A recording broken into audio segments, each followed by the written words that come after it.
que nos informaran sobre el incremento del empleo y van a dar esa información. Y después vamos a hablar de salud. Como siempre está el doctor Kersenovich, secretario de Salud, está Eduardo Clark, subsecretario, Martí Batres, director del ISSSTE, Zoé, director general del IMSS, y Alejandro Schwartz está en el hospital de Pehua Otomí, ahí donde nos dijeron que no había medicamentos. Hoy está allá y desde allá se va a conectar para poder explicar en qué condiciones se encontró el hospital. Bueno, vamos a empezar con empleo rápidamente. Marat, por favor.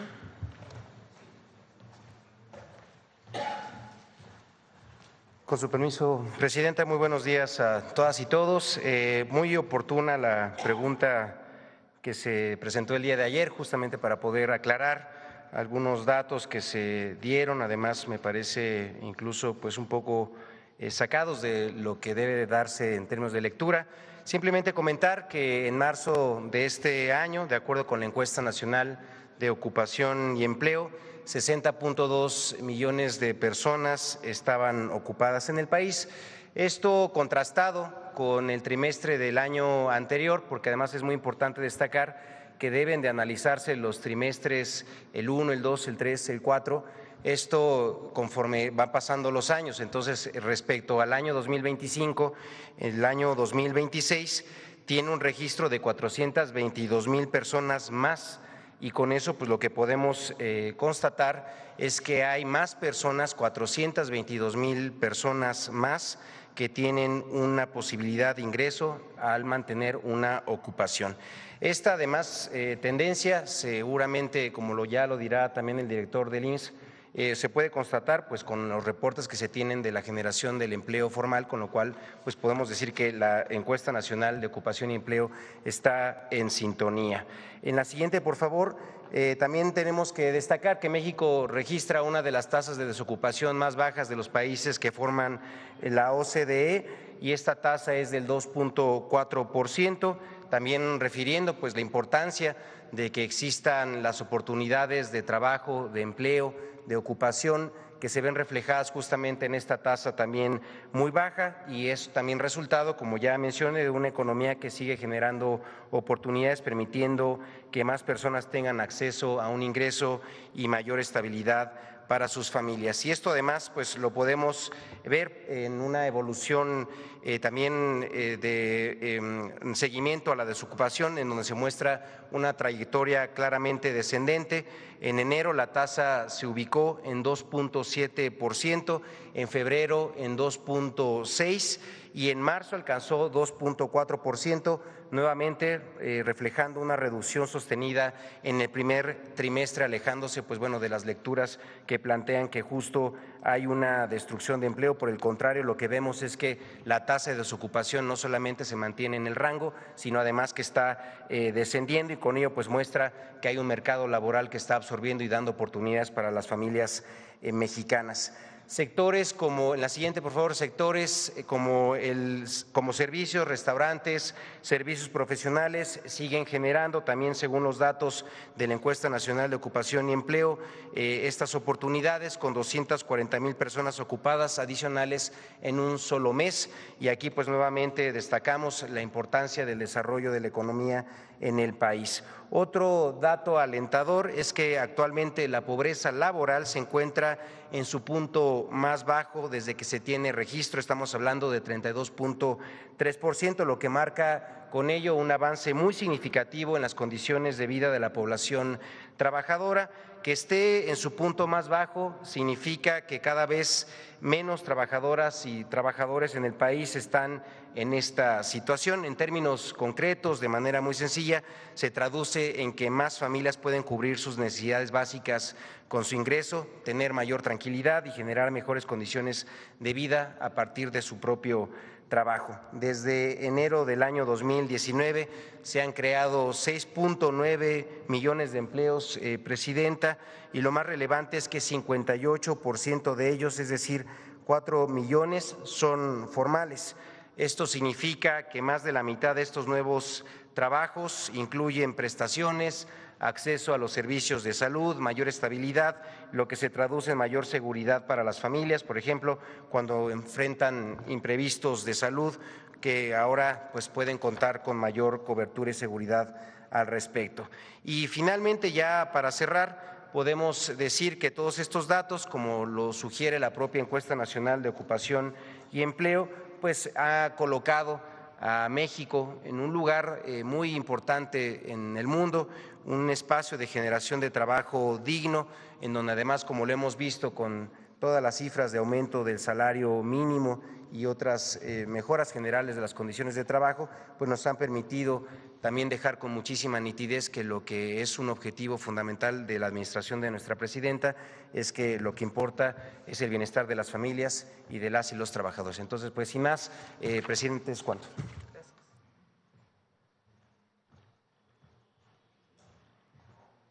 Muchas gracias, presidenta, y muy buenos días a todas y a todos. Complementando lo que ha comentado el secretario Marat, si nos ponen la primera, muchos medios de comunicación y analistas han tomado el dato del ENOE, que hay que explicarlo, es una encuesta, una serie de ya varios años, una encuesta que se hace cada 3 meses por parte del INEGI, pero que lo que mide son el empleo, los niveles de ocupación. Es decir, cuando a una persona le preguntan si está ocupada, pues ahí hay desde trabajadores por cuenta propia, empleadores, ayudantes sin sueldo en un negocio familiar. Sin embargo, muchos analistas tomaron el dato de ENOE, la estimación de ENOE, que viene de la encuesta, y la utilizaron como si fuera la de puestos de trabajo formal registrados ante el Seguro Social. Por descuido o por mala intención quizá, reportaron que el empleo formal en el país pues había caído. Y la diferencia es mucha, porque esta idea de que había 227,000 empleos formales perdidos en el primer trimestre, pues contrasta mucho con el dato del IMSS. Pero el dato del IMSS no es una encuesta, es un registro administrativo nominal, es decir, son personas con nombre y apellido que trabajan en un centro de trabajo, que cotizan, que pagan cuotas y que tienen variaciones mes con mes en cada sector, y que para el primer trimestre de este año en la que sigue, bueno, este es lo que alcanzamos en marzo, al cierre del 31 de marzo, pero en la que sigue podemos ver cómo de lo que lleva el año 2026, de enero, febrero y marzo, se han creado 207,000 nuevos puestos de trabajo, que ahí es en donde lo podemos ver. Entonces, logramos una cifra, la segunda cifra más alta de empleo formal registrado para un mes, la máxima para un mes de marzo, de 22,724,680 empleos en una tasa creciente. Siempre hay estacionalidades, como lo que vemos ahí, por ejemplo, pues es la caída de COVID y luego toda la recuperación. Cuando esta gráfica tuviera una tendencia distinta, pues entonces sí podríamos hablar de que hay una situación de la economía del país que está impactando en puestos de trabajo perdidos. Pero tanto marzo hubo creación de empleo, en lo que va del trimestre 2026 también hubo creación de empleo, y en los últimos 12 meses, que es otra forma de medir un periodo, es decir, de marzo a marzo, pues también ha habido una creación de 250,000 puestos de trabajo. Desde luego que hay sectores con más dinamismo por estacionalidad, por diferentes factores, y lo que sigue, que también se comentaba hace un momento, es… la que sigue, por favor, que esto no lo mide ENOE, esto es el registro nominal del promedio del salario de todos estos 22 millones de trabajadores, 663.5 pesos diarios, un incremento de los últimos 12 meses de 44 pesos, es decir, un incremento de 7.1% del salario con el que cotizan los y las trabajadoras en un puesto de trabajo formal. Entonces, pues son cosas distintas. Lo que sí muestran los datos del IMSS es una tendencia de más empleo formal, con más estabilidad y con mejor salario. Gracias, presidenta. Breve resumen.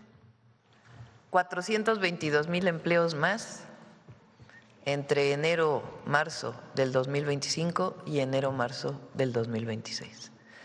Marzo de 2026, el marzo de mayor número de empleos formales de la historia. Ahora sí, David. Con su permiso, Presidenta, y buenos días a todas y todos. Vamos a hablar de la Semana Nacional de Vacunación. La siguiente, por favor. Y esta ocurre desde el 25 de abril hasta el 2 de mayo. Sin embargo, como vemos en la siguiente, iniciamos esta vacunación del 25 de abril al 2 de mayo en 32 estados. Sin embargo, se ha tomado la decisión de prolongarla durante todo el mes de mayo para seguir reforzando el concepto de que la vacunación es la mejor medida preventiva para los distintos enfermedades.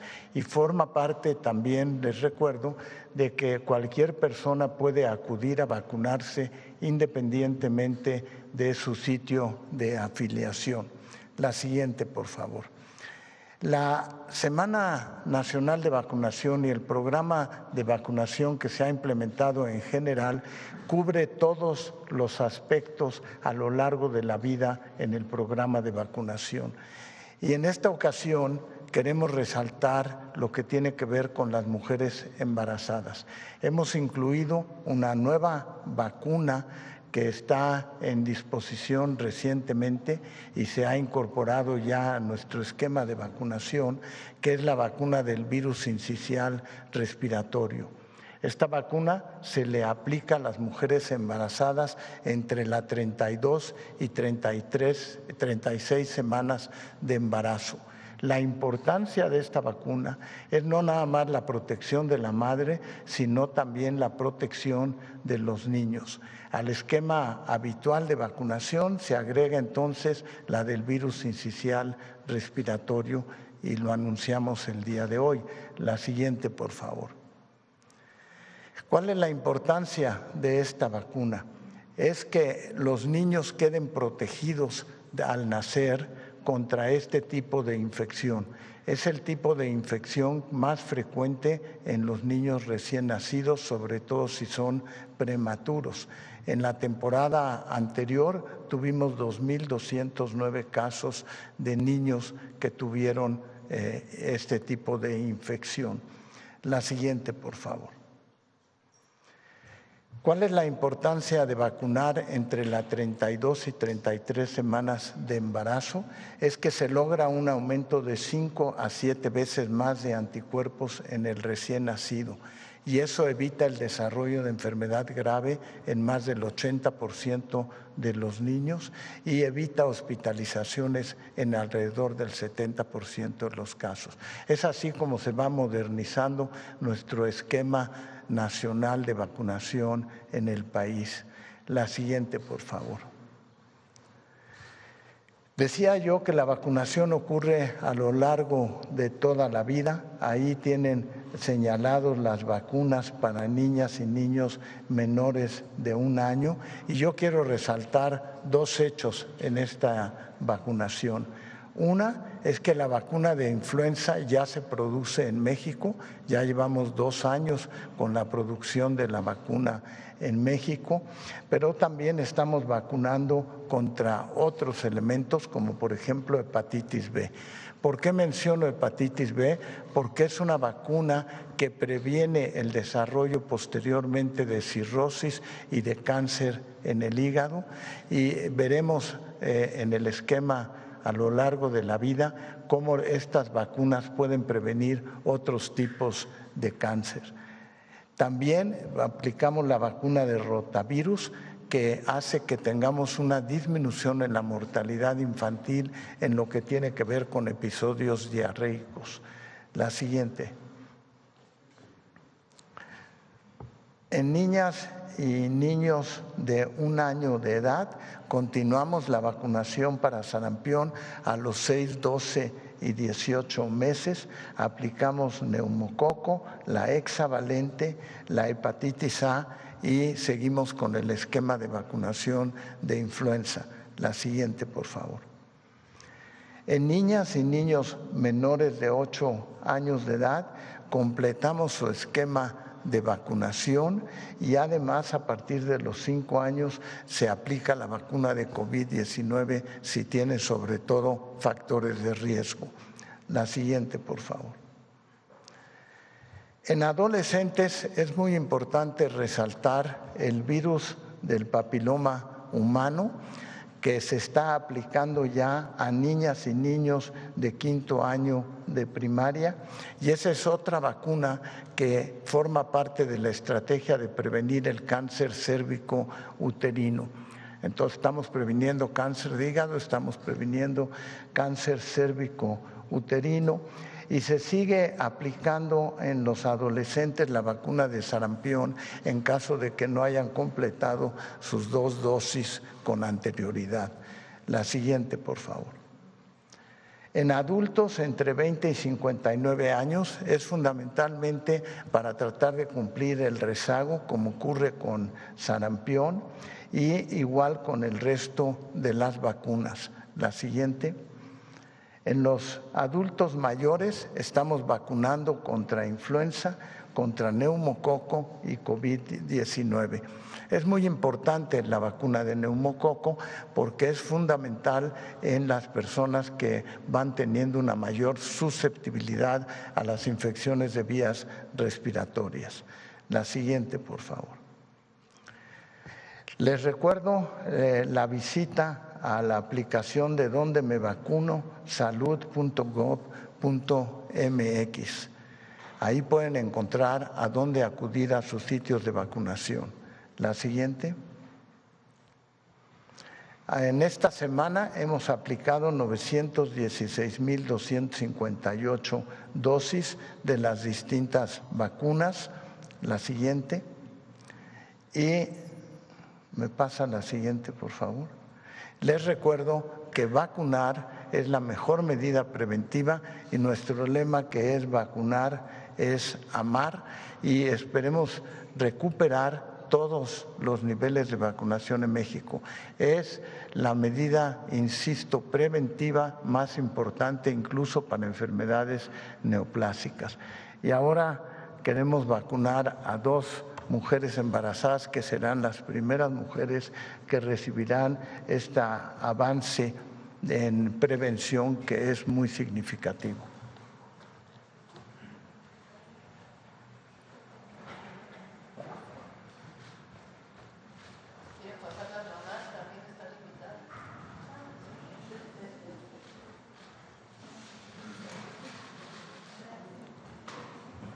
Les recuerdo que es entre la semana 32 y 36 de embarazo.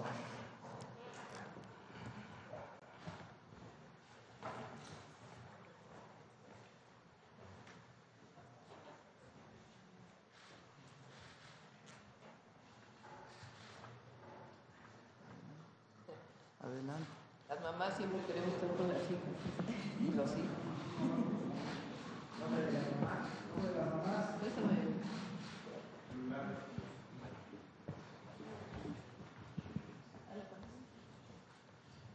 Gracias, buenos días. Voy a preguntar unos datos. Mi nombre es Anaí Figueroa, soy enfermera del ISSSTE y nosotros le vamos a atender. ¿Me podría corroborar su nombre completo, empezando por apellidos, por favor? Es Calixto González. Jocelyn. ¿Su fecha de nacimiento? El 26 del 10 del 98. Ok. ¿Cuántas semanas de gestación tiene? 33. ¿Es alérgica a algo? No. ¿Le vamos a aplicar la vacuna de virus sincitial respiratoria? Sí. Ahorita Sí. compañera.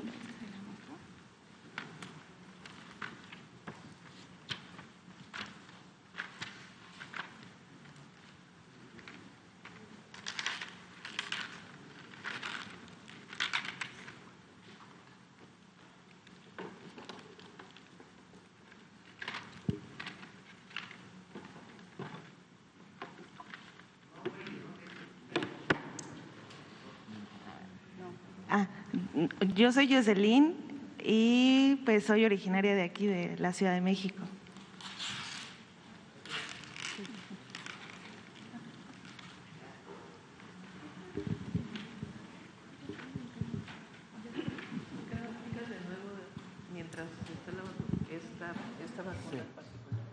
Esta vacuna en particular es una innovación en el esquema de vacunación a nivel mundial. No todos los países lo tienen en la actualidad. Es una vacuna relativamente con un precio mayor, pero lo que nos importa es la modernización del sistema de vacunación y lo que nos importa es proteger a lo largo de toda la vida. Los niños o niñas que nazcan de estas dos mamás tendrán ya la protección contra la influenza. ¿Por qué es importante hacerlo durante el embarazo? Porque si un niño nacía o una niña nacía y no tenía esta vacuna, no se le podía aplicar la vacuna hasta los 6 meses de edad. Y entonces en ese momento tiene mayor riesgo. También si los niños nacen prematuros, tienen mayor riesgo de desarrollar enfermedades infecciosas de vías respiratorias. En este momento, al vacunar entre 32 y 36 semanas, aunque el embarazo se presente en forma prematura, es mucho más grado de protección el que alcanzan. Así es que ustedes, las dos mamás que van a estar vacunadas, están haciendo un acto de amor, porque lo que están haciendo es proteger precisamente a su niña o niño que van a nacer y van a tener una protección a no desarrollar enfermedades infecciosas de vías respiratorias. Entonces, no nomás es la vacuna de ustedes, sino que lo que estamos haciendo es vacunar a la niña o niño, no sé si saben ya que van a tener, pero lo están haciendo es proteger a ellos. Además, el piquetito no duele. Y el mensaje es para todas las mujeres embarazadas, tenemos suficientes vacunas para protegerlas. Mi nombre es Jocelyn Martínez Molocle, soy originaria de la Ciudad de México, perteneciente a la alcaldía Tláhuac. ¿Y cuántos meses de embarazo? 36 semanas de gestación. Ya merito. Felicidades.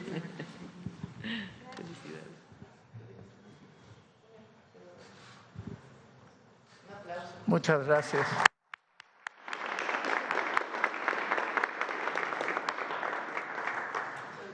Gracias. Gracias al personal del ISSSTE. Salud.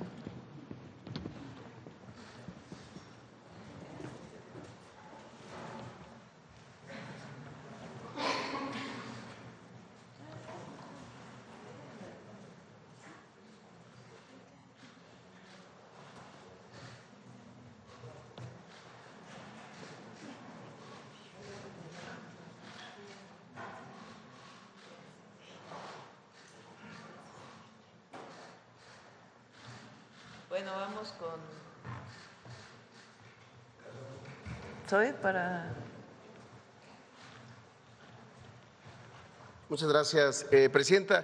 Y bueno, solo para continuar, ha sido un primer trimestre también de muchas ampliaciones, crecimientos en el IMSS, en la capacidad instalada, sobre todo en los hospitales.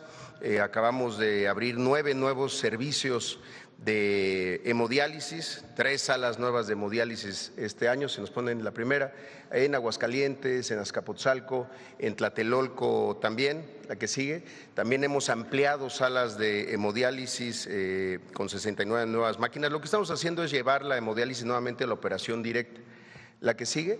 Y también en nuevos servicios hemos aperturado 13 ampliaciones de unidades de cuidados intensivos neonatales, también de niñas y niños, pediátricas y de adultos en diferentes hospitales, muchos de ellos en los terceros niveles, en la RAS, en siglo XXI y en hospitales de alta especialidad, 204 nuevas camas de cuidados intensivos en hospitales del IMSS. La que sigue. Y quizá nuestra apertura más importante de lo que va de este trimestre, y la más importante sin duda en Campeche en muchos años, es el Hospital de Ginecopediatría. El último hospital que había hecho el IMSS en Campeche Campeche se abrió en 1970 y este hospital fue un rescate, un hospital de la Secretaría de Salud del Gobierno de Campeche del año 2012, que se quedó abandonado, como 90 hospitales más, se quedó abandonado desde 2014. Y hasta ahí llegó la historia, hasta que con la Cuarta Transformación y en Campeche en particular, con la gobernadora Laida Sansores San Román, se decidió donárselo al IMSS para que el IMSS lo pudiera concluir, equipar y hoy empezar su operación. Son 101 camas, 46 sensables, 55 no sensables. Y esto es bien importante. ¿Por qué son tantas camas no sensables? Porque tiene la primera salas de cuidados intensivos para niñas, niños, para neonatos y también para mujeres. Es un hospital de gineco, obstetricia y pediatría, es decir, atiende a las mujeres en los temas sobre todo reproductivos y a niñas y niños hasta los 18 años de edad. Además, pues ya contamos con todo el personal necesario. Tenemos un video que creo que narra mejor esta historia del presidente. Durante años, este hospital nunca abrió sus puertas. Comenzó a construirse en 2012, pero en 2014 fue abandonado. Quedó a la mitad, sin terminar, sin equipo, sin médicos, sin pacientes. Durante años fue solo eso, un cascarón vacío, un hospital que nunca abrió sus puertas, un elefante blanco. Uno más de los 90 hospitales abandonados que había en el país en 2018. Por eso, se tomó una decisión: recuperar lo que otros dejaron inconcluso. Rescatarlo no fue sencillo. Había daños, abandono, años de deterioro. Pero con una nueva visión de salud pública, este hospital volvió a ponerse en marcha. Y hoy, en el segundo piso de la Cuarta Transformación, encabezado por la presidenta Claudia Sheinbaum, ese compromiso continúa. Fue necesario reconstruirlo casi desde cero, reforzar su estructura, instalar servicios, equiparlo y prepararlo para lo que siempre debió ser. Hoy, el Hospital Ginecopediatría número 15 es una realidad. Un hospital con especialidades, quirófanos y atención para mujeres, niñas y niños. Un hospital que acerca la salud a más de 300,000 personas. Antes era complicado ir hasta Campeche, a veces por falta de recursos, pues no se puede ir. Y aquí pues es más rápido, más fácil. Antes no contábamos con ninguna unidad de cuidados intensivos. Ahora vamos a contar con una unidad de cuidados intensivos adulto, vamos a contar con una unidad de cuidados intensivos neonatales y una unidad de cuidados intensivos pediátricos que ningún otro hospital aquí cerca tenía. Agradezco el Seguro Social, la segunda oportunidad de estar con mi hija, porque si no hubiera estado el IMSS, no, quién sabe qué hubiera pasado con mi bebé. Porque donde antes había abandono, hoy hay atención médica. Y donde no había nada, hoy nacen historias.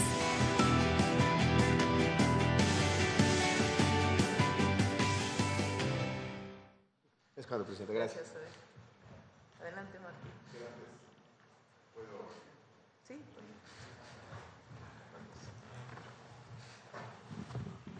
Gracias.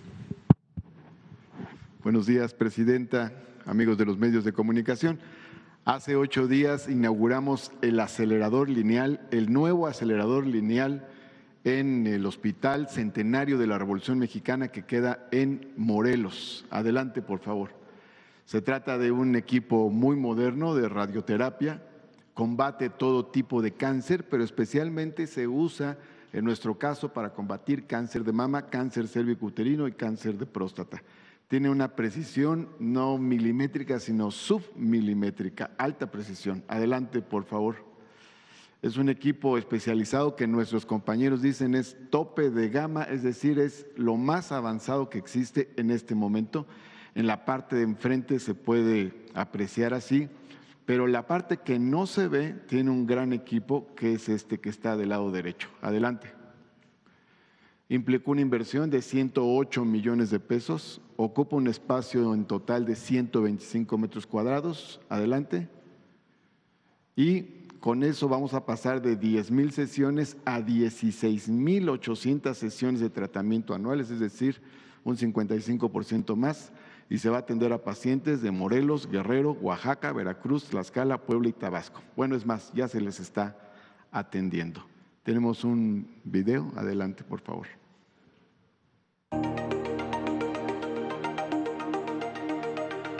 El Hospital Regional de Alta Especialidad Centenario de la Revolución Mexicana en Morelos del Iste fortalece su capacidad de atención oncológica con la puesta en operación de un nuevo acelerador lineal que fue adquirido con una inversión superior a los 108 millones de pesos. Este equipo permitirá incrementar en 55.5% el número de procedimientos realizados al año y brindará atención a derechohabientes de Guerrero, Oaxaca, Puebla, Tlaxcala, Morelos, Tabasco y Veracruz, mediante tratamientos de alta precisión para destruir células cancerígenas y reducir tumores de forma localizada.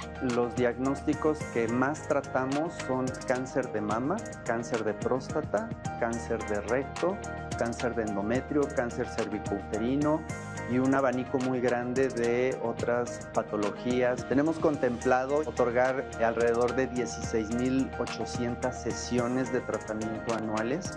El que se haya tenido esta sensibilidad para poder escalar a esta tecnología y a esta inversión, pues representa un gran beneficio de todos nuestros pacientes. Cada quien tiene un caso, cada quien tiene una historia, una familia, un motivo.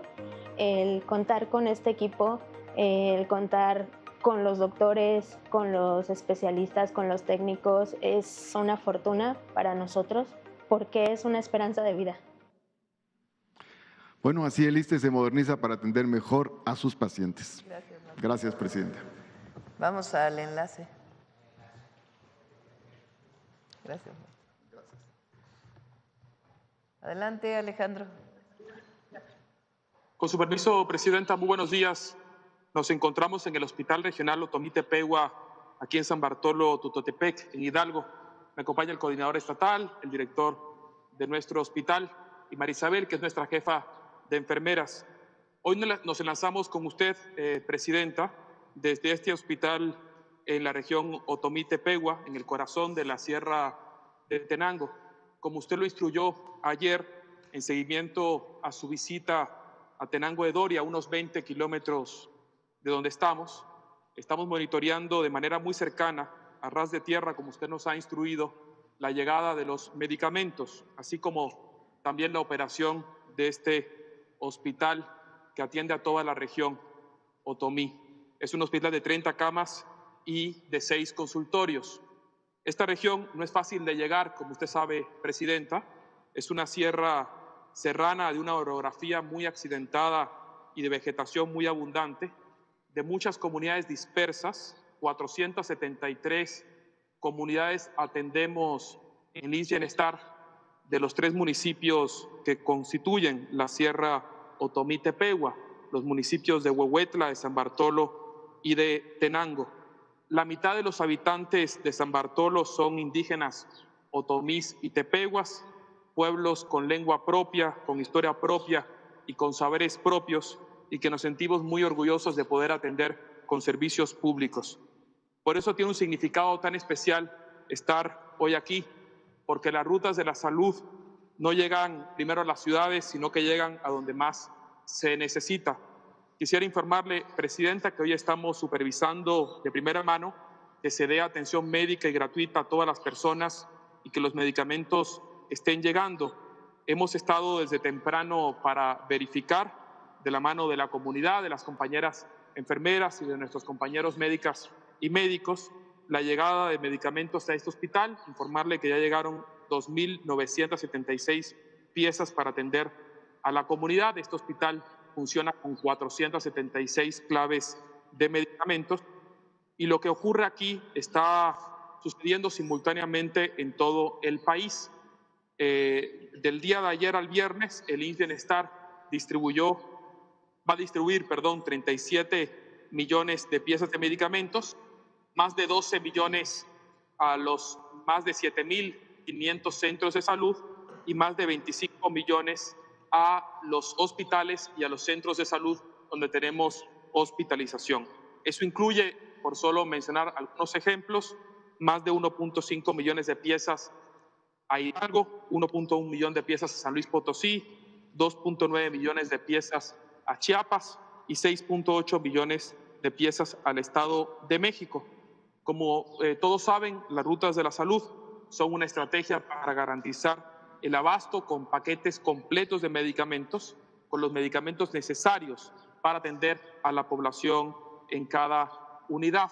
Es con ciencia y con territorio la misma línea en la cual se ejecuta esta estrategia, Presidenta. Las rutas de la salud es una iniciativa de la Presidencia de la República que nos permiten garantizar una distribución equitativa del abasto a medicamentos. Por último, Presidenta, invitar a todas y todos a acercarse a las unidades médicas del IMSS Bienestar, a consultar con nuestro equipo de médicas y de enfermeros. Hay medicamentos, son gratuitos y todos los días hay atención. Si me permite, Presidenta, tenemos un breve video que refleja el esfuerzo de las rutas de la salud. Acudo aquí a Tezontlán cada mes a consultas. Sí, sí hay medicamentos gratis. Me benefician más que nada en la economía. Tenía calentura y diarrea. Pues me dieron todas las medicinas y gotitas para sus ojos y para que la comezón de los ojos. Bueno, yo vine a acompañar a mi hermano. Tuvo una caída. Es de mucha ayuda que nos den el medicamento ya gratis. La doctora, mis respetos, nos ha atendido muy bien. Gracias a Dios nos dieron la medicina que necesitaba yo. Me dieron sueros, me dieron metronidazol, me dieron medicamento para la diarrea y para el dolor. Hubo todo el medicamento y nos lo dieron gratis. Se ahorra mucho. El hospital hasta ahorita nos ha dado todas las medicinas. Pero muy agradecido con el gobierno, que está haciendo un excelente trabajo. Todo estuvo bien, encontré el medicamento. Sí, encontré el medicamento aquí en el centro de salud.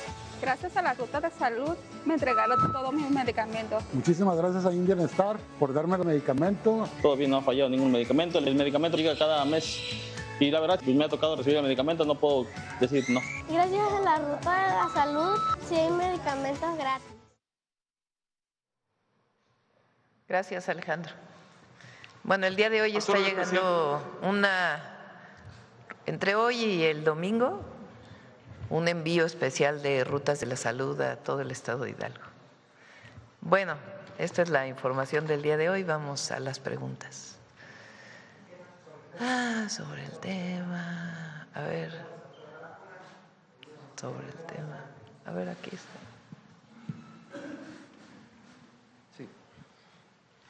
Muy buenos días, Presidenta. Ramón Flores, del Centinela Informa, y funcionarios que lo acompañan. Muy buenos días. Presidenta, dado que menos del 3% del presupuesto total de salud se destina a la salud mental, pese a que los trastornos mentales afectan a cerca del 15% de la población en algún momento de su vida, preguntarle si existe un plan para incrementar esta proporción y cómo se medirá su impacto en términos de coberturas y reducción de casos no atendidos, y preguntarle al secretario de Salud también, abonando este tema, si tienen un padrón de cuántos paidopsiquiatras hay en este país, porque esto también es un tema para atender a los niños de la salud mental. Sí, bueno, presentamos hace poco el programa de prevención, que son más de 15 millones, ¿no?, de cartillas que se van de guías informativas a padres y madres de familia, a maestras y maestros y a jóvenes de tercero de secundaria y educación media superior. Todas las semanas va a haber una materia o una hora dedicada a este tema, a discutir a través de talleres especiales en los que han sido capacitados o están siendo capacitados maestras y maestros.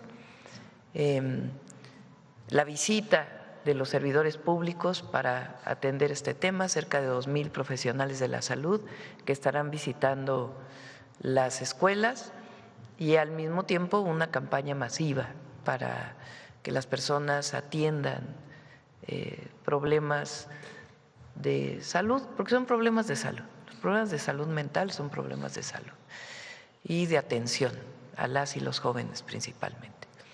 Si se encuentra que hay un caso especial que requiere una atención mayor, se orienta a los centros de salud o a los hospitales. No sé si tengan el dato de paidopsiquiatras, ¿lo están pidiendo? El dato exacto no lo tengo, sin embargo, sí tenemos psiquiatras que están en el DIF, en distintos centros de salud y tienen como misión fundamental la atención de los niños en la etapa preescolar cuando presentan trastornos. Y tiene que ver también con el desarrollo no nada más emocional, sino también con el desarrollo desde el punto de vista neuronal en su crecimiento. Muchas gracias, secretario. Presidenta, sobre el mismo tema, México mantiene una tasa aproximada de 2.4 médicos por cada 1,000 habitantes, por debajo del promedio de la OCDE, que ronda los 3.7. Preguntarle qué estrategia cuantificable está implementando su administración para cerrar esta brecha y en qué plazo se espera alcanzar estándares internacionales sobre los médicos. A ver, número uno, y hay que decirlo siempre, porque si no se saca de contexto. Así es. Porque hay una presentación que hizo SOE hace poco del número de hospitales que se construyeron en el país en el periodo neoliberal, comparado con el periodo previo y comparado con el programa. Primero esa lámina y después la lámina del número de médicos especialistas que se están incorporando a las escuelas o de residentes. A ver si lo tienen por ahí. No sé si recuerdas los datos hoy. Previo a 1982, el IMSS se forma en el 42, ¿no? 43. En 1943 se crea el Instituto Mexicano del Seguro Social. En realidad lo diseña el general Lázaro Cárdenas, el presidente Cárdenas, y ya lo lleva a cabo el siguiente presidente. Entonces, 1943. De ahí a 1982 se construyeron, si mal no recuerdo, alrededor de 37,000 camas en distintos hospitales. Quiere decir que se construyeron muchos centros de salud y sobre todo hospitales. Después, en los 36 años del periodo neoliberal, 1983 al 2018, se construyeron alrededor de 4,000 camas. Ahí está, mira. A ver.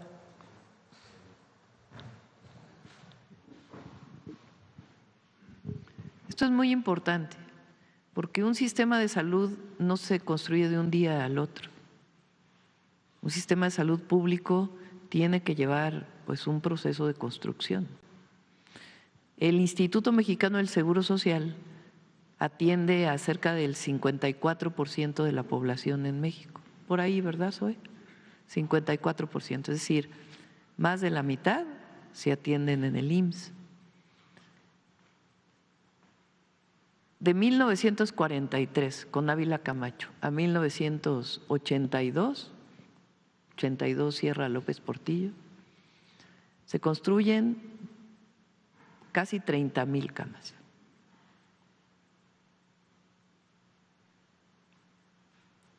Se llega al 77%.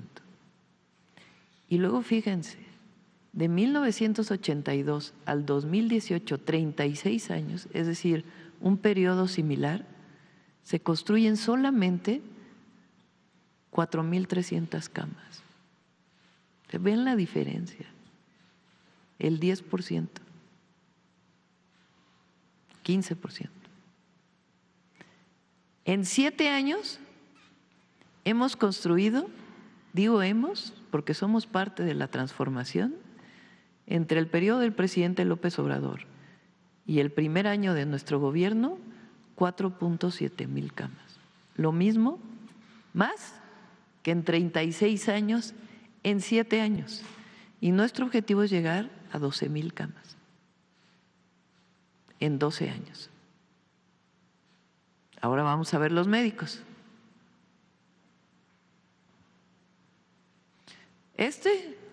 El final de ese, nada más para que tengan una idea, es el llamado Seguro Popular, que tanto presumen. Desde Fox hasta Peña Nieto. Bueno, número de plazas nuevas. entre el 2011, claro, no se construían hospitales, pues tampoco había plazas, pero además había una idea de que mientras más restrictivo era el ingreso a las residencias, a las especialidades, iba a ser más excelente el doctor, cuando lo que estaban provocando es que no hubiera médicos especialistas para atender a las y a los mexicanos. Este es de todo el sistema de salud. O sea, cada año se incorporaban máximo aquí 8,124 médicas y médicos. Miren nada más la diferencia.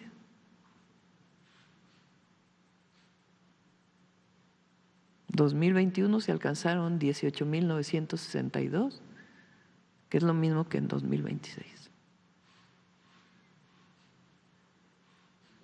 Porque nosotros creemos en algo que se llama derecho a la salud. Lo otro era obligar a la privatización. Si no había salud pública, pues te orientabas a la salud privada. Además de que privatizaron muchos servicios dentro de los sistemas de salud públicos. Entonces, nuestro objetivo es seguir creciendo. Más médicos, más enfermeras, más centros de salud, más hospitales y, muy importante, la salud preventiva. Por eso es el Salud Casa por Casa, por eso la Semana Nacional de Vacunación, que por cierto se queda todo mayo, equipo de todas las instituciones. En la Semana Nacional salen las enfermeras y enfermeros principalmente a vacunar fuera de los centros de salud. De todas maneras, en todo mayo vamos a seguir vacunando en centros de salud y en hospitales. Gracias. Y ya por último, Presidenta, sobre el mismo tema, considerando que el gasto público en salud de México se ha mantenido alrededor del 3% del Producto Interno Bruto, por debajo del 6% recomendado por organismos internacionales, preguntarle qué ajustes presupuestales específicos contempla su gobierno para incrementar esta proporción y cómo se traducirá ese aumento en mejoras medibles como cobertura, infraestructura y reducción del gasto de bolsillo, que actualmente supera el 40%, Presidente. Hay que tomar en cuenta lo que es el IMSS y el ISSSTE, porque a veces en esas estadísticas no se toman en cuenta las instituciones descentralizadas. Nosotros vamos a seguir trabajando por construir el mejor sistema de salud público del mundo. Por eso vamos al Servicio Universal de Salud. Lo que presentamos hoy, fíjense, un hospital abandonado en Ciudad del Carmen, que hoy es una realidad para los habitantes de Ciudad del Carmen.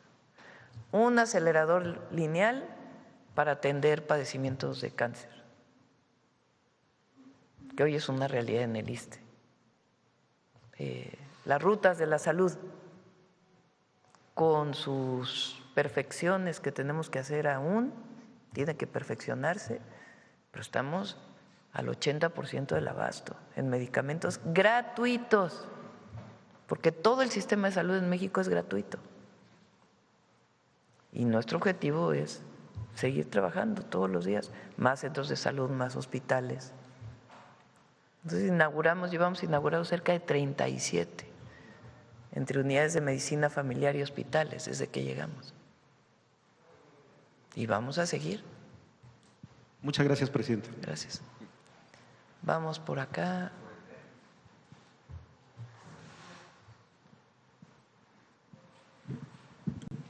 Sí, buenos días, Presidenta. Demián Duarte, de Sonora Power. Primero que nada, felicitarla por el tren que se inauguró el pasado domingo. Me tocó estar ahí y bueno, obviamente teníamos gran expectativa. Déjeme decirle que la expectativa se cumplió con creces, o como dijo usted la otra vez que inauguró un tren, pues a mí sí me dejó con el ojo cuadrado pues la funcionalidad del tren. Y mire, se lo pongo en detalle, yo me quedé en el aeropuerto Felipe Ángeles para hacer producción de un programa de televisión que hacemos regularmente, justamente sobre el tren. Me tocó regresarme a la ciudad en el primer convoy, precisamente que se utilizó para ya el traslado de los ciudadanos, bueno, válgame pues, que estaban en el AIFA y los ciudadanos del área conurbada. Muy impactante lo que ocurre justamente con quienes habitan en esa zona del Estado de México. Me tocó platicar con varios ciudadanos porque literalmente me están diciendo que les cambió la vida, este medio de transporte moderno, eficiente, seguro y limpio. Es un asunto que realmente pues tiene un impacto directo y obviamente para nosotros que bueno somos usuarios, yo soy usuario cotidiano prácticamente del AIFA, pues obviamente nos resuelve un tema de lo que es el traslado, ¿no? Entonces es un asunto realmente muy importante, muy impactante. Ahora le quiero hacer una pregunta en particular. Me llamó mucho la atención la terminal Buenavista, en específico, que es de donde se parte, y que bueno, no hay que ser experto para notar bueno, que tiene algún descuido, algún atraso en términos de lo que es su operación. Me puse yo a investigar, ya sabe que somos mitoteros profesionales, los periodistas, y averigüé algunas cosas que son muy interesantes respecto a lo que tiene que ver justamente con esta operación de la terminal. Me enteré en específico que hay un subconcesionario de esta terminal que se llama Grupo Hixa, que bueno, tiene una empresa que se llama Forum Buenavista, que es una SAPI de CB y que opera justamente la terminal, lo que es el centro comercial anexo, que bueno, está integrado precisamente a la estación, que tiene un área bueno, de 95,000 metros cuadrados, que está operando 222 locales ahí, y que tiene espacio en estacionamiento para 2.372 vehículos. Eso está muy bien. El detalle es que esta concesión se entregó desde el año 2005, todavía en tiempos de Felipe Calderón, en concesión por 45 años, es decir, hasta el año 2050. Y que le cobran, bueno, pues el gobierno le cobra solamente 30 millones de pesos. Ellos obtienen, en cambio, por la operación, la contraprestación de estos servicios de los que hablo, hasta 1,000 millones de pesos al año. La pregunta es específica, ¿no? Habiendo recuperado su gobierno la concesión completa de la operación del tren, y bueno, en este caso se supondría que también la infraestructura anexa y aledaña pues, a la operación del tren Felipe Ángeles. La pregunta es si será una posibilidad que se anule pues este contrato y que bueno al final de cuentas entre en operación directa del gobierno, lo que tiene que ver justamente con esta terminal que es tan importante. Lo primero es recuperar la operación del tren. El tren funcionaba de Ciudad de México a Cuautitlán y hasta Lechería. Ahí hay una desviación que ya es lo que inauguramos, de Lechería al Aeropuerto Internacional Felipe Ángeles, y de ahí viene una desviación hasta Pachuca. La primera etapa de ese tren privado se inauguró en la época de Fox o de Calderón, bueno, ahí en ese periodo.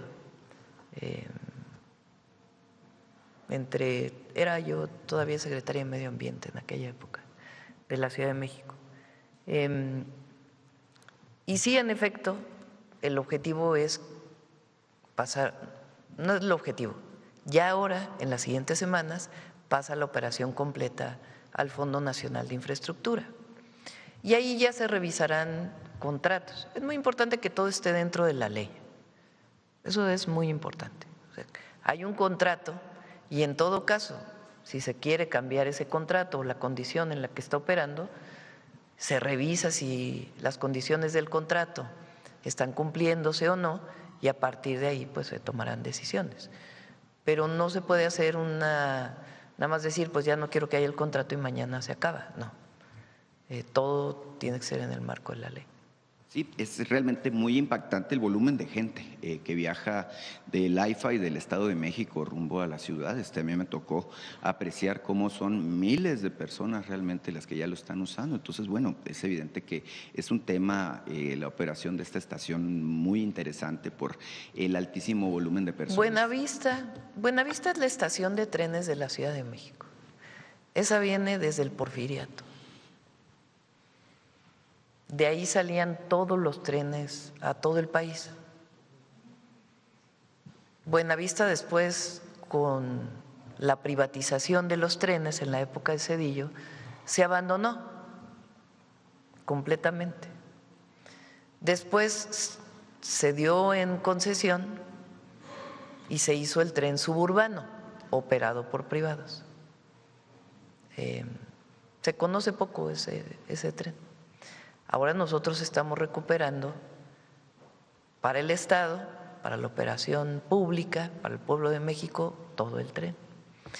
Pero la estación Buenavista va a tener una remodelación muy importante, porque de ahí va a salir el tren al norte o los trenes al norte.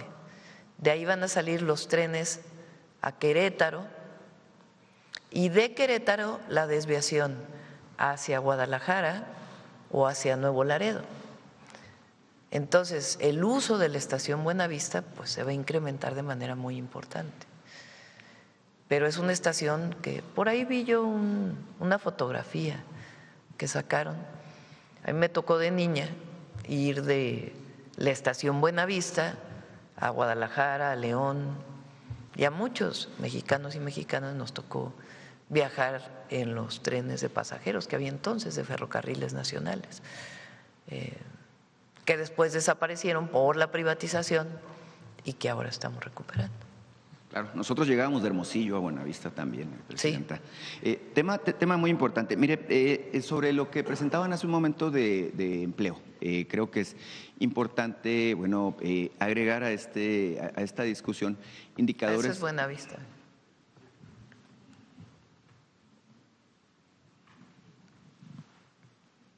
¿Qué año será? 62, 63, por ahí. ¿68?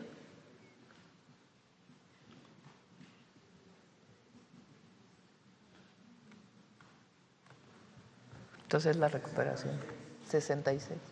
Sí.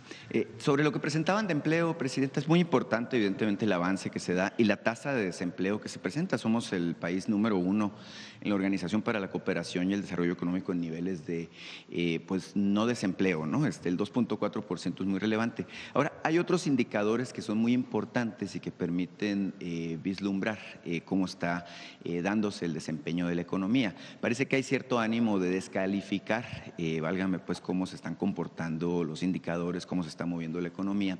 Me llamó la atención lo que se publica hoy en la prensa especializada a propósito de un aumento muy importante del 27% en las exportaciones de nuestro país, de todo tipo de productos, pero particularmente hacia los Estados Unidos.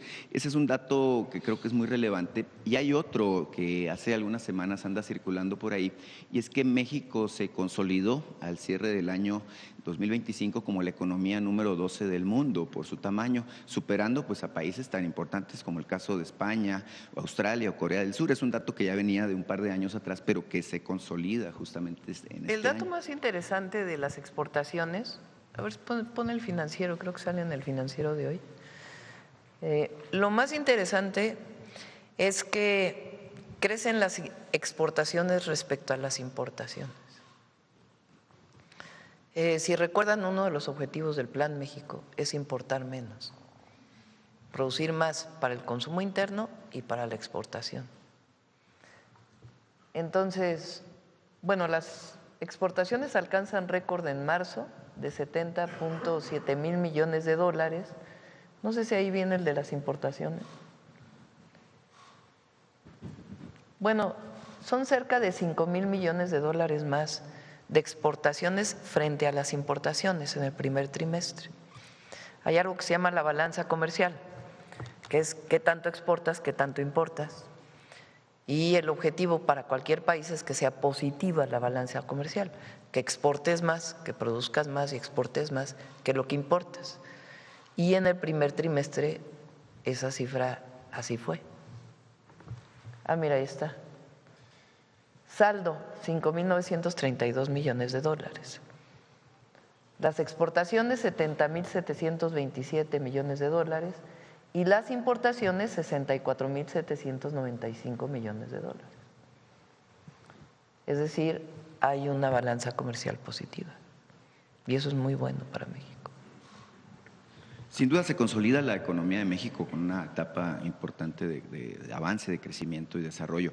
Presidenta, justo en este enfoque, y coincide mucho con lo que ustedes están haciendo, usted dio un mensaje que me parece muy relevante el domingo, donde habla que la esencia de la cuarta transformación en esta fase que usted encabeza, pues es justamente invertir recursos públicos en desarrollo y en servicios bueno, que sean accesibles a la población.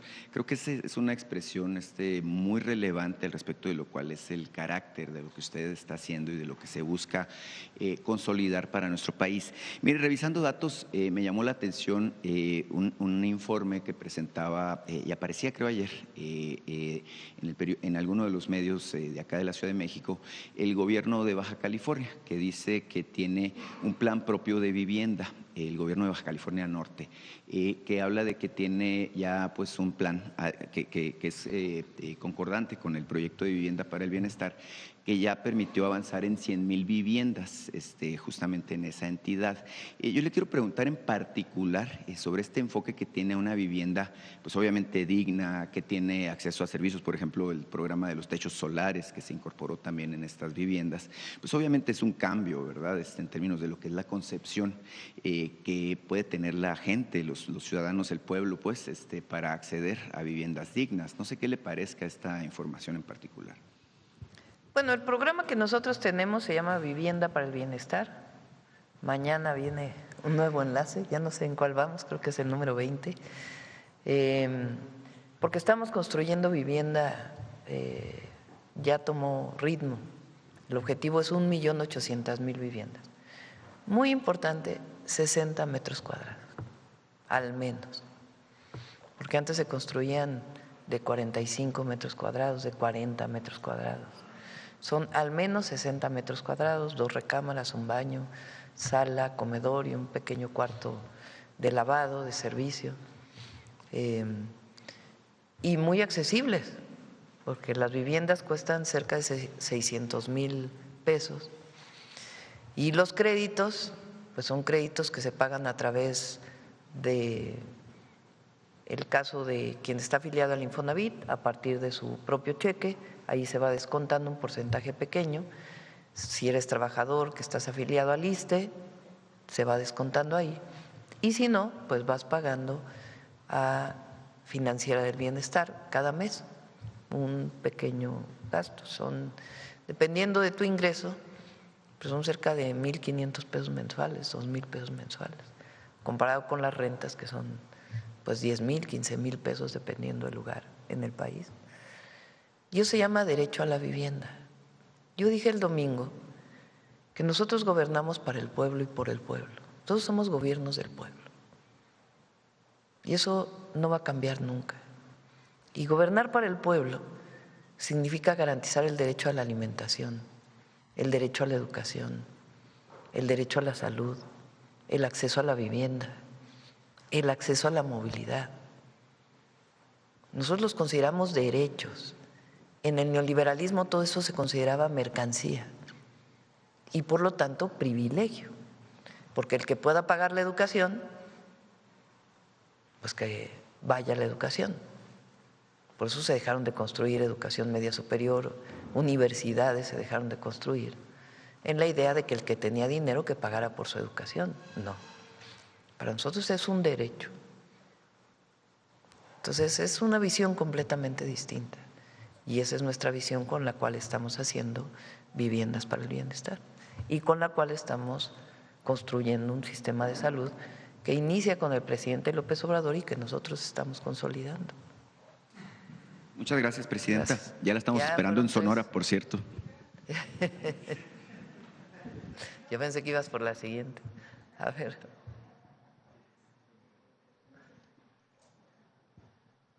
Buen día, presidenta. Manuel Pedrero, de Reporteros MX. No me pongo de pie para no obstruir el tiro de las cámaras. Presidenta, permítame preguntarle a usted sobre agenda política, solicitarle sus impresiones y comentarios después de que anoche se anunciara la renuncia del fiscal de Chihuahua, César Jauregui, después de admitir sus inconsistencias y incongruencias en las declaraciones que estuvo dando en las últimas semanas, aunado también de dos cosas. María Eugenia Campos, gobernadora de Chihuahua, confirma que no va a asistir el día de hoy al Senado de la República, ya que, a palabras expresas de ella, no le rinde cuentas al Senado, sino a los chihuahuenses. Y dos, que la propia unidad de investigación que ella misma creó para autoinvestigarse determinó que el responsable o el culpable de la entrada de estos agentes de la CIA según ellos, es la persona que también murió dentro del accidente automovilístico. Además, claro, de que la propia unidad afirma de que no fueron 2, sino 4 agentes extranjeros. Sus comentarios al respecto, por favor, presidenta. Bueno, ya los he dado. Nosotros y a todos los mexicanos, en este caso, lo que nos importa es la defensa de la soberanía, de la Constitución y de la Ley de Seguridad Nacional. Y por eso es muy importante la aclaración de este caso. Ayer viene una renuncia y pues se tiene que seguir investigando. Tiene que seguir la investigación. No para con una renuncia. Tiene que seguirse investigando. Ese es no solamente un pensamiento de la presidenta, sino que lo trae la Fiscalía General de la República ya como una investigación. Entonces ya la Fiscalía ya podrá dar su información respecto a esto. Lo más importante para nosotros es el respeto a la soberanía de cualquier mexicano o mexicana y de cualquier gobierno, estatal, municipal y gobierno federal. Tiene que cumplirse con la ley. Presidenta, entre los mexicanos sobre este caso en específico hay una sensación de insatisfacción por justamente ver esto de manera reiterada, que políticos o en este caso titulares de ejecutivos estatales hagan este tipo de acciones y aparentemente no haya una sanción inmediata. ¿Saludaría usted, como lo está mencionando ahora, pero digamos con más recrudecimiento a la Fiscalía, para que se llegue a las últimas consecuencias de este caso? Pues le corresponde ya a la Fiscalía, a ellos hacer la investigación. Lo que sí creo es que tiene que aclararse todo. No es menor, no es menor. Tanto en nuestra relación con Estados Unidos como en el cumplimiento de la ley de cualquier autoridad. Entonces no es que haya renunciado ya a un servidor público y ahí se termina todo. El pueblo de México tiene derecho a saber la verdad. Entonces, que se hagan todas las investigaciones. Cambiando abruptamente de tema, yo sé que normalmente le delega esta comunicación al Gabinete de Seguridad, pero no sé si nos pueda compartir detalles después de lo ocurrido ayer en Nayarit tras la detención de Audicene, presidenta. Ayer hubo 2 detenciones muy, muy relevantes y el Gabinete de Seguridad va a dar conferencia de prensa hoy. El secretario de Seguridad, el general secretario, el almirante secretario, para dar toda la información relacionada con estas 2 detenciones que son muy relevantes y que muestran primero la coordinación del Gabinete de Seguridad Federal, mucha coordinación entre Defensa, Marina, Seguridad y todas las instituciones. Digo CNI, por eso digo todas las instituciones vinculadas con la seguridad pública, lo que tiene que ver con el avance de la inteligencia e investigación en el país, que es uno de nuestros ejes, y los resultados que se dan. Porque no solamente es que se detenga a un personaje de la delincuencia organizada, un presunto delincuente mayor. Lo que representaba esta persona, en términos de extorsión, de robo y de tráfico de estupefacientes, pero para la gente lo que significaba en términos de extorsión y otros delitos. Entonces, por eso ellos van a dar la conferencia y es muy relevante que conozca el pueblo de México cómo se coordina el Gabinete de Seguridad, porque saben que nos reunimos a las 6 de la mañana todos los días. Termina a las 7:20 la reunión, venimos nosotros a la mañanera, pero ellos se quedan trabajando en una coordinación permanente. Entonces, es un muy buen resultado del Gabinete de Seguridad. Parece inverosímil de resaltarlo, pero estas detenciones con elementos mexicanos. Sí, es que puede haber información que proporcione alguna institución del gobierno de los Estados Unidos, pero tiene que ser en el marco del entendimiento que se tiene, necesariamente, y no de la operación en tierra con elementos de alguna de las agencias de investigación. Eso era día con día del periodo de Calderón. Y nosotros todos los mexicanos somos celosos de nuestra independencia, todos. Y en particular el gobierno de México también. Este gobierno, el gobierno del presidente López Obrador. Y antes, pues ya, que se juzgue. Gracias, Presidenta. Para finalizar, ya regresando a uno de los temas que habían presentado, sobre empleo. ¿No sería saludable, aprovechando la presencia del secretario del Trabajo, que se recordara por lo menos que estos que promueven la idea de la pérdida de empleos y demás, pues son los mismos que causaron una de las mayores tragedias laborales justamente en el sexenio de Felipe Calderón? También sería sano recordar que incluso en su campaña él se vendía como el presidente del empleo. Y al final, en 2012, más de 2 millones de mexicanos cayeron en la informalidad. Bueno, nada más el caso de Luz y Fuerza, se desplomaron más de 44,000 trabajos de mujeres y hombres que proveían sustento a su familia. ¿No sería sano también, Presidenta, poner énfasis de dónde vienen estas narrativas y que justamente pues no hay ninguna autoridad moral para hablar justamente del caso del empleo? Sí. ¿Quieres comentar algo, Mara?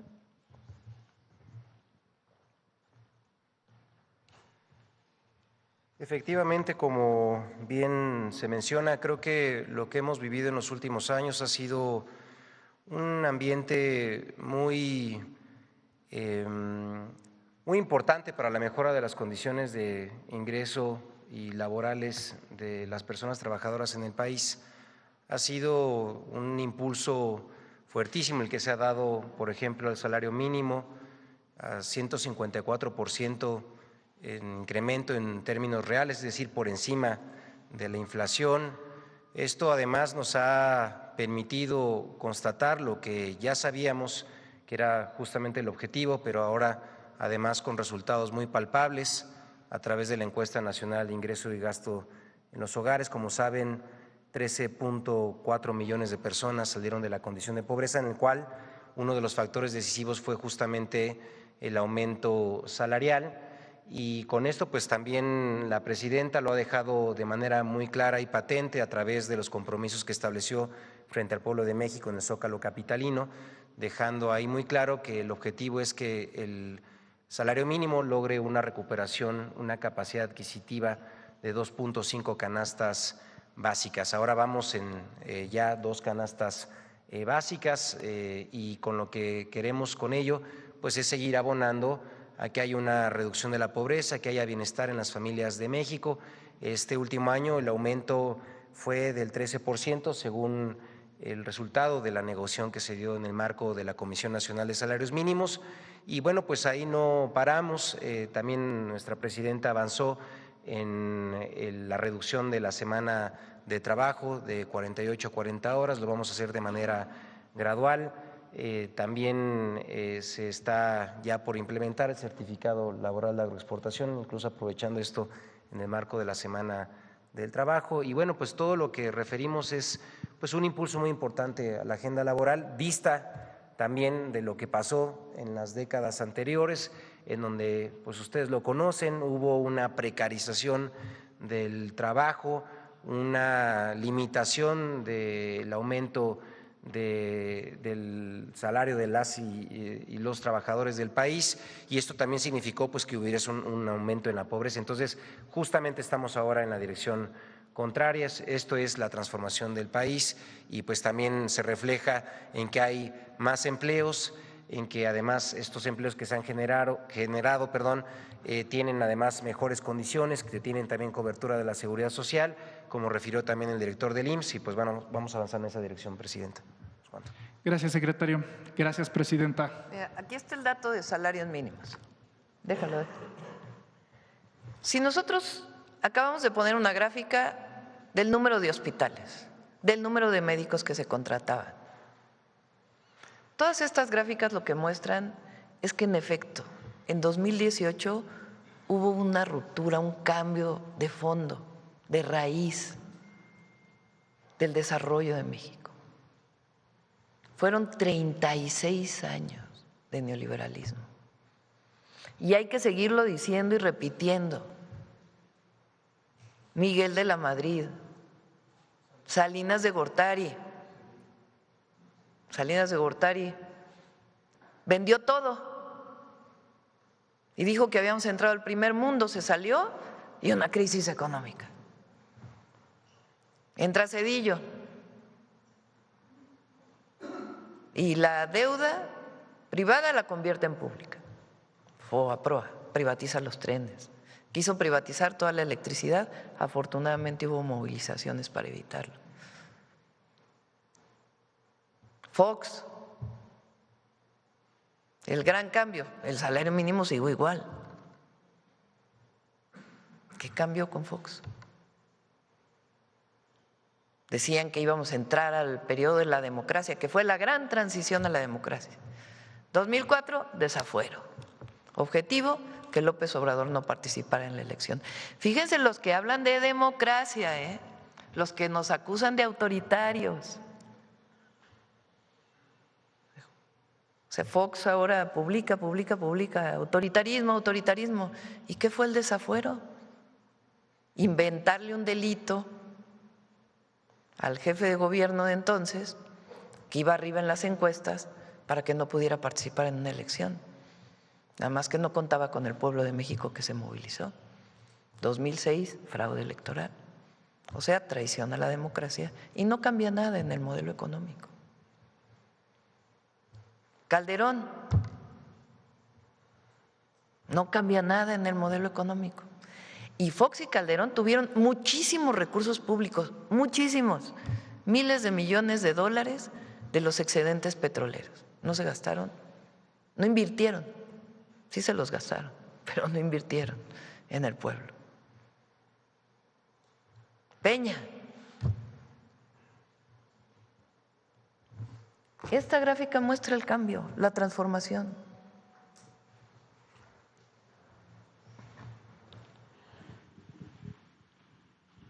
Pero podemos agarrar, voy a hacer una conferencia y voy a tomar 15 gráficas de 15 indicadores de la transformación de México. Hace rato pusimos número de hospitales, número de médicos contratados. Bueno, aquí está el salario mínimo. No subió. Y si nos vamos para atrás, igual. Primer gran cambio. Vean nada más cómo sube el salario mínimo López Obrador.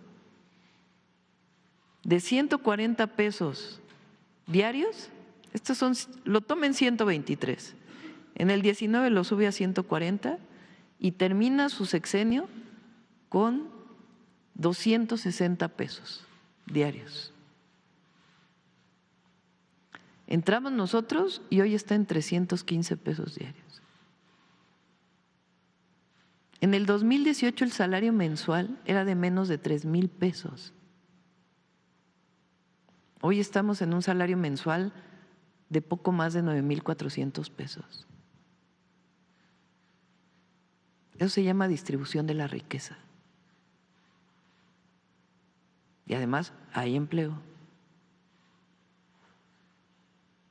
Hay programas de bienestar. Entonces, claro que orgullosamente somos gobiernos de la transformación y esto lo tienen que saber los jóvenes, porque hay jóvenes que nacieron en el 2005, 2006, que hoy tienen 20 años. O sea, para ellos el fraude electoral del 2006 pues es cuando nacieron. No, el cambio es profundo, radical, de fondo.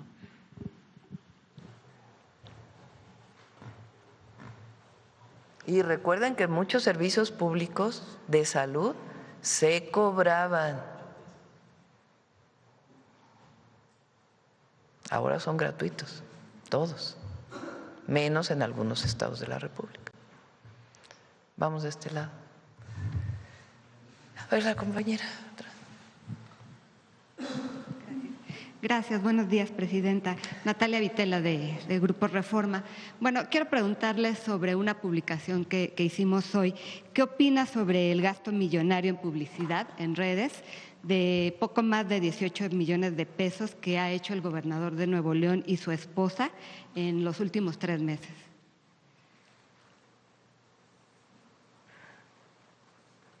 Todos tenemos que ser austeros y cumplir con la ley. Todos los gobiernos. Ese es mi punto de vista. Es mejor dedicar el recurso al pueblo. Nosotros destinamos un porcentaje a medios de comunicación, alternativos, oficiales, comerciales. Por cierto, es una tercera parte de lo que destinaba Peña, o menos incluso.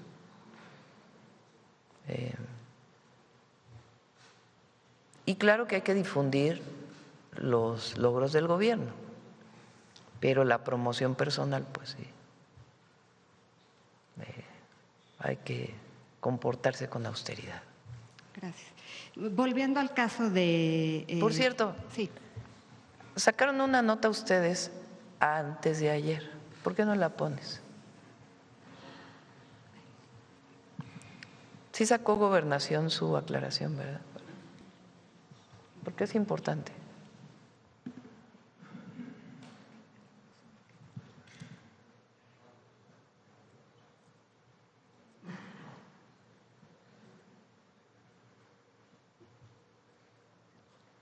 El Reforma de… esa. Pero no tienes las 8 columnas. Pues salió en 8. Acusaban que Luisa María le había dado permiso a casinos para operar. Es falso. Y ayer lo sacó la Secretaría de Gobernación. Avalaron 20 casinos a la familia Bermúdez. Ahora, no, la de Gobernación, por favor.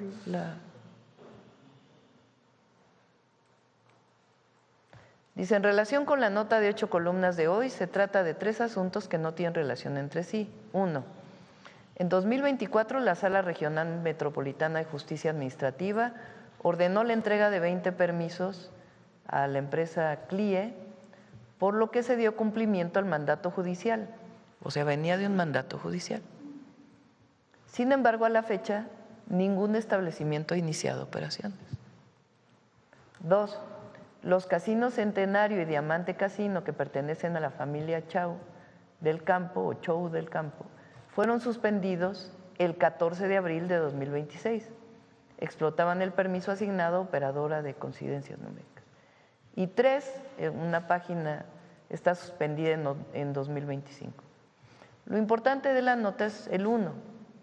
Es decir, fue un mandato de un juez que solicitó la apertura, entonces no fue una decisión de la Secretaría de Gobernación entonces, sino un mandato de un juez. Y además, pues no están operando. Entonces es importante la aclaración. Sí, de hecho también se publica hoy esta información. Volviendo al caso de Chihuahua y el operativo, le quiero preguntar, la fiscal que está a cargo de la investigación hablaba ayer de 2 agentes extranjeros más. No sé si usted nos puede dar más información al respecto. Quería preguntarle esto y también saber su opinión sobre que se habla de que Oseguera era el que tenía este contacto extraoficial. ¿Cómo? Sí, su opinión sobre que se vincula a Oseguera con el contacto extraoficial con los agentes de Estados Unidos y se habla de otros 2 agentes extranjeros. Yo creo que ya lo tiene que aclarar la Fiscalía, ¿no? Ya en su investigación. Nosotros en mi caso he mantenido una posición muy clara. Dice hoy el Wall Street Journal que la posición que he tomado no es contra el gobierno de los Estados Unidos. Entonces nosotros hicimos una nota diplomática a la Embajada de Estados Unidos pidiendo explicación sobre este caso y diciendo que el gobierno federal no estaba informado y también diciendo que esto no puede ocurrir. Entonces, claro que hicimos la nota diplomática, pero el tema aquí es la violación a una ley por parte de una autoridad nacional. Gracias. Ya, por último, Presidenta, preguntarle sobre el caso del contraalmirante Fernando Farías Laguna. ¿Sería posible que el gobierno de Milei use esto para golpear a su vez al gobierno mexicano? Bueno, no sé, ya que vea la Fiscalía, ¿no? La Fiscalía es quien lleva el caso y ya lo que se está pidiendo es la deportación porque entró con pasaporte falso o la extradición, en todo caso. ¿Tiene ya la Fiscalía tendría que determinarlo. ¿Hay alguna respuesta sobre se va a deportar esa extradición? No lo informaron en el Gabinete de Seguridad, pero con gusto preguntamos a la Fiscalía o a Relaciones Exteriores cómo va este caso. Gracias, presidente. Gracias. Vamos de este lado, a ver allá ese proceso. Gracias, Presidenta. Los agentes aquí me refiero un tanto más a si habrá expulsión de los agentes de esta agencia. No, en el momento no. Lo que estamos diciéndole a Estados Unidos es a México se le respeta, en pocas palabras. En este caso, había ciudadanos estadounidenses en un operativo que le corresponde solamente a las autoridades mexicanas. Entonces les hace saber que eso está fuera de la ley. Y ellos contestan, nos vamos a ceñir a los acuerdos que tenemos y al marco de la ley y la Constitución en México. Sí, un poco también la pregunta está relacionada con el hecho de, entonces, no habrá expulsión de estos agentes y también si usted a esto de un caso de excepción se refiere a que esto quede como una lección y hacia adelante que no se repita. Caso de excepción exactamente es que sea una excepción a la regla y que a partir de ahora no se repita. Pero ¿quién tiene que colaborar con esto? Las autoridades estatales. Entonces las autoridades estatales tienen que cumplir con la ley. Y en el caso de los Estados Unidos les ha quedado claro que no permitimos nosotros que haya participación en tierra en operaciones de miembros de cualquier ciudadano estadounidense. Y un poco la pregunta también es porque por ejemplo, si se da la destitución de un funcionario estatal, pues no sería no aplicar las sanciones de forma pareja tanto al gobierno estatal como a las agencias o en este caso la agencia que participó, a los agentes de esta agencia. Los dos agentes que participaron, que tenemos conocimiento que participaron, lamentablemente fallecieron. Sí, me refiero a los que quedan de esa Lo primero es la humanidad. Pues por supuesto, sentir el fallecimiento de dos personas extranjeras que participaban. Entonces, ¿cómo vas a sancionar a dos personas que lamentablemente fallecieron? No, claramente me estoy refiriendo a las agencias. Al gobierno de los Estados Unidos, pues es el extrañamiento de que esto esté pasando, la nota diplomática y la respuesta de ellos, de que vamos a seguir colaborando en el marco de lo que hemos establecido. Sí, y dado que, bueno, pues hemos visto que se ha podido hacer, quisiera preguntar si además de la carta que se envía a los gobernadores, ¿ustedes estarían haciendo una revisión de qué están haciendo los gobiernos estatales en cuanto a operativos? Tienen que cumplir con la ley. Nosotros no estamos para vigilar a los gobiernos estatales. Claro, a menos que cometan un delito. Pero imagínate si el Gabinete de Seguridad se dedicara a vigilar qué hacen los gobiernos estatales en materia de seguridad. No, nos coordinamos y les pedimos que cumplan con la ley. Si no cumplen con la ley, pues hay consecuencias, como cualquier ciudadano mexicano y más si eres autoridad. Bien, Presidenta, también ya vimos también un adelanto, pues un tanto de la postura del gobierno de Estados Unidos en torno a que en declaraciones en días pasados también el presidente Trump ha dicho a medios de Estados Unidos que que México está perdido y Estados Unidos es su única esperanza. ¿No sería justo el adelanto de la postura del gobierno de Estados Unidos en torno en general a lo que están haciendo? A ver, otra vez. Sí, que en algunas declaraciones que da el presidente Trump hace unos días a medios estadounidenses es que México está perdido y la Casa Blanca y que Estados Unidos es su única esperanza. Bueno, ya sabemos cómo declara a veces el presidente Trump. Nosotros sabemos que la esperanza de México está en su pueblo. La esperanza de México está en el pueblo. y de sus gobiernos en estar cerca siempre del pueblo. En México decide el pueblo. Eso dice el artículo 39 de la Constitución. La soberanía dimana del pueblo. El único que manda en México es uno, y es el pueblo de México. Nadie más, y menos dictados desde el extranjero. Entonces colaboramos, nos coordinamos, cooperamos, pero como dije ayer, en una relación de iguales, de respeto. Bien, Presidenta, también sobre este asunto relacionado con la relación que hay con Estados Unidos, si tiene conocimiento de la cancelación de la visa del gobernador de Sinaloa, Rubén Rocha, y si esto estaría relacionado con temas de investigación al funcionario. No tengo conocimiento. ¿Y tampoco lo relacionan con los dichos de, bueno, las declaraciones del embajador? Bueno, no tenemos conocimiento. Bien, Presidenta. También sobre otro tema, relacionado con el asunto de la visita del Alto Comisionado de Naciones Unidas para los Derechos Humanos en Estados Unidos hace unos días, quisiera preguntarle cuáles serán las vías de colaboración que usted mencionaba que tendrá su gobierno, y se lo pregunto específicamente porque él decía que una de las grandes peticiones que tienen las víctimas pues es que no haya impunidad y que buscan la forma de apoyar a su gobierno. ¿Cómo podría ser esta ayuda? Pues colaboración como con cualquier otra institución de Naciones Unidas. La Secretaría de Gobernación va a seguir informando sobre distintos temas relacionados con derechos humanos y la colaboración que se tiene con organismos de Naciones Unidas y en particular con el Alto Comisionado de Derechos Humanos y su representación en México. Se colabora en distintos temas y vamos a seguir colaborando. Y habló usted con él sobre las conclusiones del Comité en contra de la desaparición forzada. Lo comentó sobre el rechazo, la postura, y ¿qué respuesta hubo?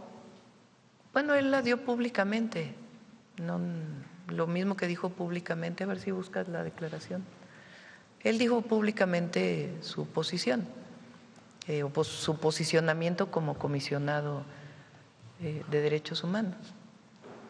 Sí, sobre todo porque esta cuestión, bueno, las conclusiones que saca el comité, pues independientemente de la labor que sí tiene el Alto Comisionado para los Derechos Humanos, pues ya fue elevada a la Asamblea General, lo cual pues no, ellos, bueno, lo que menciona el comité es que no se puede tener una acción discrecional para decidir la transmisión de la misma, de las conclusiones que se tienen y de la decisión que se deba tomar desde la Asamblea General, lo cual, bueno, pues ya le corresponderá pronunciarse sobre lo que consideren que pueda necesitar México, si su gobierno buscará también entonces la colaboración con el comité.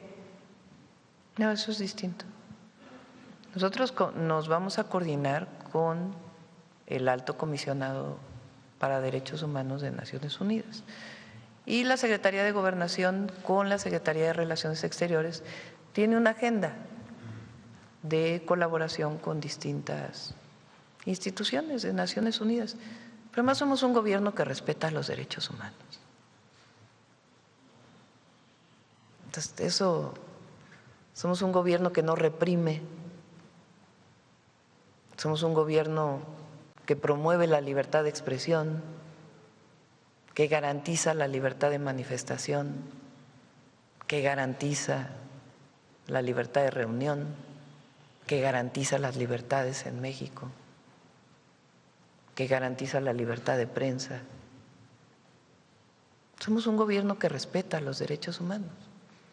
Y en casos dolorosos, como es el caso de los desaparecidos, trabajamos todos los días con los familiares de las víctimas para poder encontrar a sus familiares y en políticas que nos permitan que ya no haya este delito y que para los desaparecidos del pasado podamos generar todas las condiciones para encontrarlos. Entonces, en ese marco colaboramos con las agencias, con los organismos, con las instituciones de Naciones Unidas.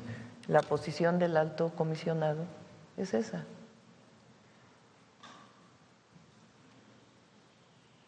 O sea, es lo que él opina sobre las conclusiones del Comité de Desaparición Forzada. No, lo que él opina sobre las conclusiones, pues él tiene que decir. Pero esta es una posición muy relevante, que está vinculada con las víctimas, no vinculada con el uso que algunos le quieren dar a un tema doloroso para todas y para todos. Y acusar al gobierno de México de que no estamos atendiendo el tema. Pues no, eso sí no lo vamos a aceptar, porque trabajamos todos los días. Hay una comisión de búsqueda, una comisión de víctimas, la Secretaría de Gobernación, el gabinete, los estados de la República, trabajando para erradicar este delito, sobre todo el vinculado con la delincuencia organizada, y al mismo tiempo seguir buscando a las personas desaparecidas. Precisamente sobre lo que mencionaba de los colectivos, yo quisiera preguntarle por último de este tema es si considera usted que por ahí podremos llegar ya a un punto en el que sean las instituciones de búsqueda las que se dediquen o que hagan las labores completamente de la búsqueda y que ya no recaiga esta responsabilidad y esta labor en los colectivos. No, lo hacen conjuntamente.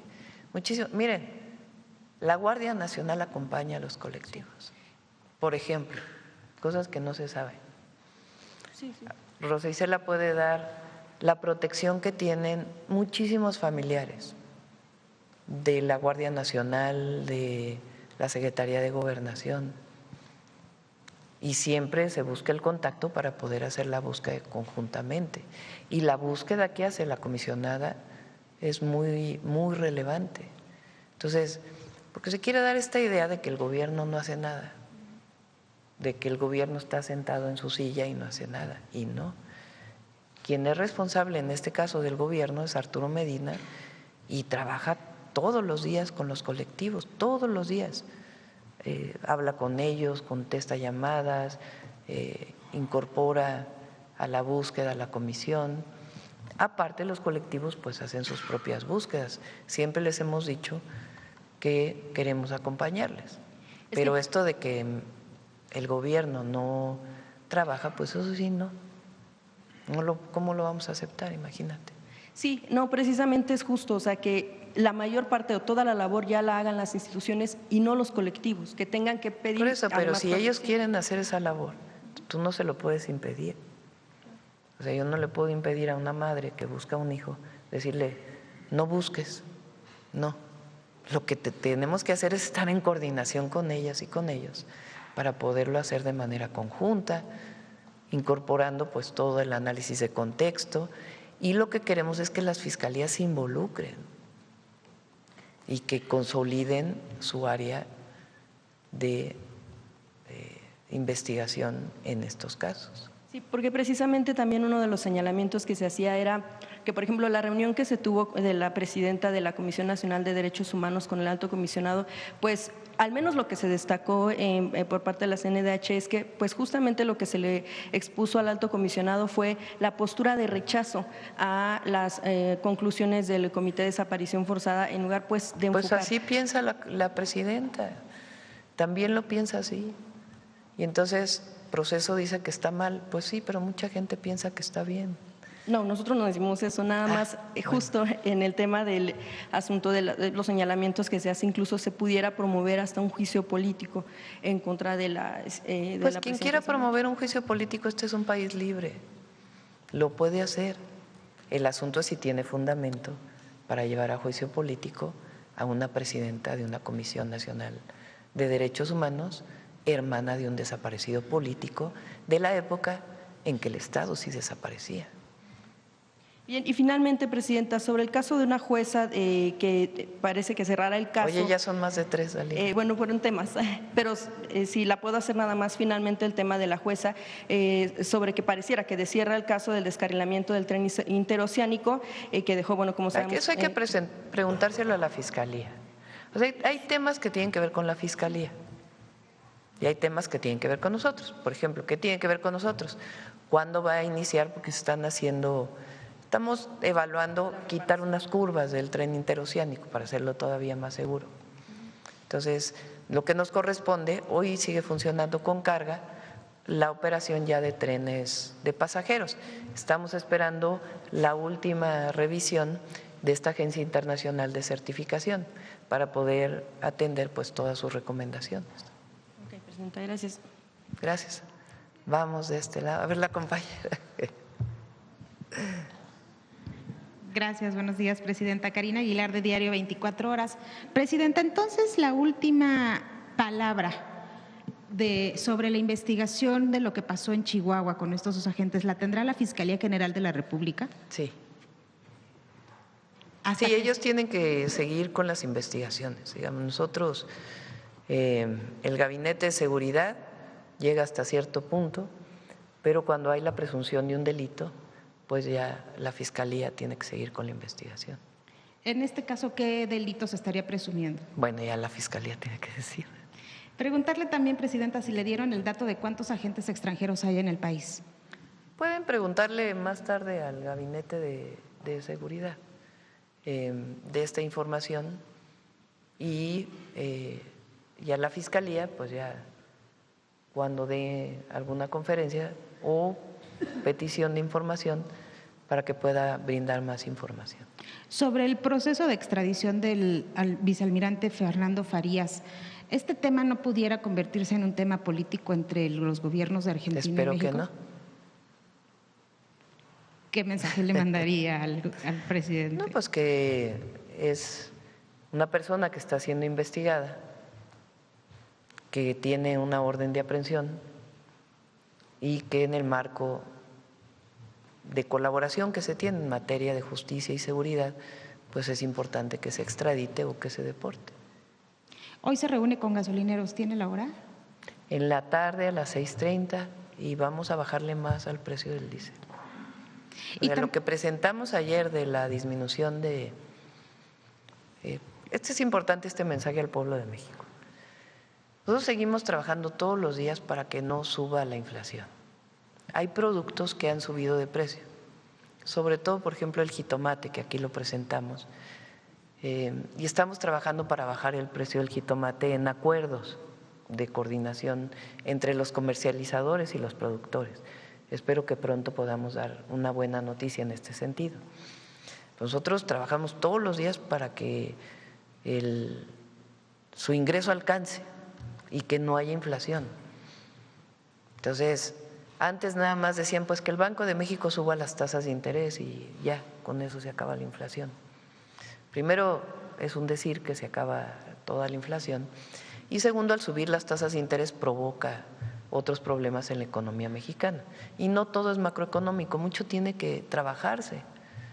Entonces, hemos logrado un muy buen acuerdo para la gasolina, vamos a bajarle todavía más al precio del diésel y estamos trabajando para bajar el precio de, sobre todo, algunos perecederos que han aumentado mucho de precio, por razones que no tienen que ver con el gobierno o con los productores, sino que hay menos jitomate en el mercado hoy de lo que hubo el año pasado, por distintas razones. Entonces, una helada en Florida tiene que ver con temas internacionales. Pero trabajamos todos los días para bajar los precios.